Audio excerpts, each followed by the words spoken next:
Good evening and welcome to Tucker Carlson. Tonight, one upside of the very sad war in Ukraine is the national conversation underway in this country about freedom and democracy. Those are words on everyone's lips.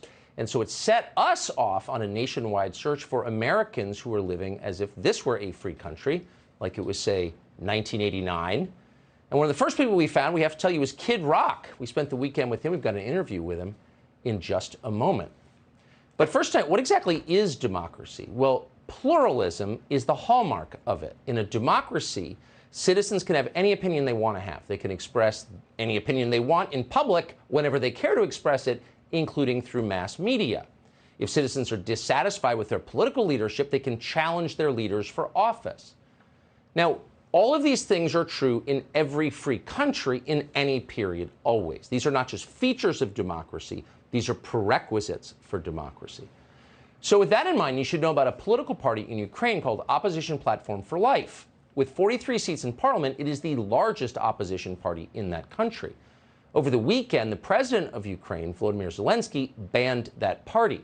Opposition Platform for Life is now prohibited from, quote, all activity within Ukraine. So with a single command, Zelensky made it impossible for anybody to run against him for president. He did this not just to Opposition Platform for Life, but to 10 other political parties that he believed were insufficiently loyal to him. They're all illegal now. Obviously, there's a war underway in Ukraine, and on that basis, Zelensky has declared martial law. But we must tell you there is no evidence that the opposition parties he banned were aiding Russia in its war against Ukraine. Opposition Platform for Life, for example, denounced the Russian invasion the moment it happened, just like everybody else. But Zelensky took the opportunity to turn Ukraine into effectively a one-party state, which it now is. So having banned all opposition, he then seized control of the country's media outlets. Zelensky signed a decree that combines all national television channels into a single platform that he controls. He described this as a, quote, unified information policy, and it certainly is unified. So if all of these details seem shocking to you, if this is not the Zelensky you've heard about on the Today Show, then you may not have been paying attention to Ukraine. Zelensky has been solidifying complete control over Ukraine for a long time, since long before the Russian invasion and the war. Last year, he had his main political opponent arrested and his assets seized by the state. At the same time, Zelensky shut down 3 of Ukraine's most popular television networks, channels that, not coincidentally, had criticized him. So how should we as Americans assess this? Well, first and most obviously by admitting this is authoritarianism, it's not democracy. And then second, by acknowledging that actually it's pretty common around the world. Even in 2022, real democracy is a rare thing anywhere. Most countries are still governed by some variety of dictatorship, whatever they may call it. And that includes close American allies. The kingdoms of Jordan and Saudi Arabia come to mind, but there are others. We're not moralizing about this, by the way. Obviously, we'd prefer democracy everywhere, in every country. But as Americans, it's probably a waste of time to get too involved in the internal affairs of other countries. They're hard to change. What we care about, what all Americans should care about, is what happens here in the United States. The United States is, despite the fact it's also a bumper sticker, doesn't make it untrue, is a beacon of hope and freedom to the rest of the world. How do we maintain that inspiring position? Not simply by sending people missiles, but by remaining free ourselves. The United States cannot be a beacon of freedom, of light in the world, if we are not free. So that's the first thing we do if we want to inspire and change the world, Ukraine included, is make sure that we stay free. And with that concern in mind, you should be very worried by your leader's response to what's happening in Ukraine, the growing dictatorship there. And that's the word for it. What's another word for it? If you have ideas, send it to us. On the very same day that Zelensky shut down opposition media and all opposition political parties, professional liar and Atlantic Magazine pundit David Frum posted this on Twitter, verbatim, quote, Ukraine may be the first example in human history of a country that, under the pressure of war, is becoming more tolerant and more liberal. Right. So when you outlaw all criticism of yourself, that's called tolerance. It's called democracy. But don't take the word of a single Canadian warmonger propagandist. David Frum is hardly alone in telling you that. All of Washington is telling you that. Watch.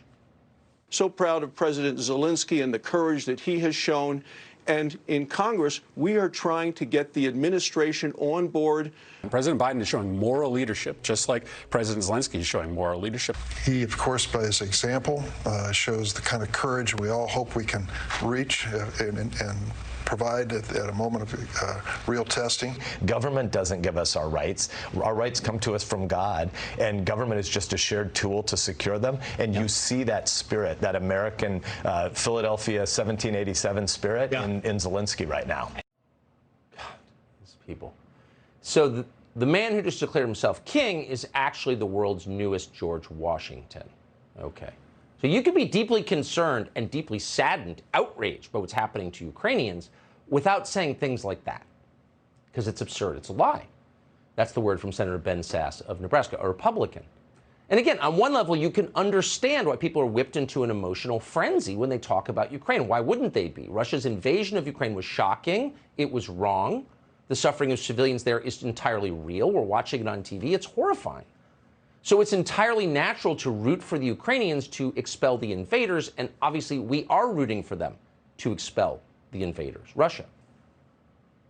But just because what Russia has done in Ukraine was wrong doesn't mean you have to lie about the Ukrainian government. In fact, if you really cared about the Ukrainian people and all the people you just saw on TV, we care so much, you wouldn't want them to live under a dictator. So you'd be highly upset about what Zelensky just did. But our leaders are not upset in the slightest. They're cheering it on, even when they know better. So some of them are just too dumb to know, but some of them do know. Michael McFaul, for example, he's Barack Obama's ambassador to Russia. Unlike shallow gas bags like Dick Durbin or Ben Sasse, McFaul actually understands Eastern Europe. He has lived there. He knows exactly who Zelensky is and exactly what he's doing. So here's his assessment of the Ukrainian government, not the people, the government, as of this afternoon. Quote, if Zelensky remains in power, Ukrainian democracy is preserved. That guy teaches at Stanford. But that's not true. So again, Ukraine was invaded by its neighbors, and we oppose that. We should oppose that. But that doesn't mean Ukraine is a democracy. It's not. And we shouldn't tell Americans it is, because that's a lie. We should tell the truth. But virtually no one is telling the truth. Everyone is lying. So why? Why is everyone lying? Why not just say, look, it's outrageous that Russia did this, and we like Ukraine better. We're going to support Ukraine. Fine. Why go the extra step to tell us that Ukraine is a model democracy when it's not at all? Why are they doing that? Maybe because Ukraine now has exactly the sort of democracy they'd like to see here in the United States. They hate to think that could be true. It's scary to think that's true. But ask yourself, play this word game. If they could find a, quote, national security pretext for it, a war, for example, do you think Adam Schiff and Kamala Harris or Mitch McConnell would pause for even a second before banning their political opponents for running from office in this country? Do you think they would hesitate before pulling this show off the air forever? No, of course not. They do it in a flash. Then they call it democracy. So maybe you're starting to conclude that these people love Zelensky not because he represents the Ukrainian people, but because Zelensky is exactly the leader they would like to be, with wildly expanded war powers to make everyone who complains shut up at gunpoint. Maybe that's what's going on. It seems kind of obvious when you think about it. Now, of course, we pray they never have the power to do any of that in this country, the last free country in the world. We should not let them do that, because freedom in America is not just important to us, our children and grandchildren. It's important to the globe. Again, we are the last free country. We must remain free. But in the meantime, a war is being waged in America's name with our money, so it's fair to ask how the side we are backing is doing. Clearly, there are an awful lot of heroic Ukrainian citizens. We see them all the time on television. We applaud them. We admire them. But how's the government doing? How is it behaving? Again, we have a right to know, even if state-controlled media in Ukraine won't report it, even if our sort of state-controlled media here downplays it, dismisses it. Here's a man called Gennady Druzhenko. Druzhenko is a medic in charge of a field hospital in Ukraine. He's appeared on CNN. In this clip, he casually announces that he has ordered the castration of captured Russian soldiers. Watch. Я своим врачам дал указание. Всегда я был большим гуманистом и говорил, что как только человек раненый, он уже не враг, а пациент. Но теперь очень жесткое указание всем мужчинам кастрировать, потому что это тараканы, а не люди. И поверьте, все врачи, которые всю жизнь спасали пациентов, русские тут будут умирать в большом количестве. Cockroaches, not people. Now, again, that doesn't mean the broader Ukrainian cause is unjust. It is just. They were invaded. They have a right to fight back and expel the Russians from their country. And for the fifth time, we're rooting for that. But we're paying for this, so we have a right to know exactly what's happening. We have an absolute right to know. In fact, we have a constitutional right to free media. We don't have that. That video, by the way, disappeared. People on the internet managed to get a copy of it. You may hear it dismissed as Russian propaganda, just like Hunter Biden's laptop was, or the 2016 presidential election results in this country were. But it's not Russian propaganda. It's real. The man you just saw speaking has confirmed the video is authentic. He apologized for it. So murdering POWs is a war crime, so is castrating them. We're not shocked by this. This happens in a lot of countries. Ukraine is not unique. Atrocities happen during war. Every war. Always, no matter what the neocons may tell you. But this is a war that we are paying for. This is a war with moral implications. This is a war the White House is involved in at every level. So when the Ukrainian government does something, we have an interest in knowing exactly what it is and what it means. But more than anything, we have an overriding interest and a moral obligation to keep the United States free. So when you see them admire someone who's shutting down any opposition to him, you should pause. Hey, Sean Hannity here. Hey, click here to subscribe to Fox News YouTube page and catch our hottest interviews and most compelling analysis. You will not get it anywhere else.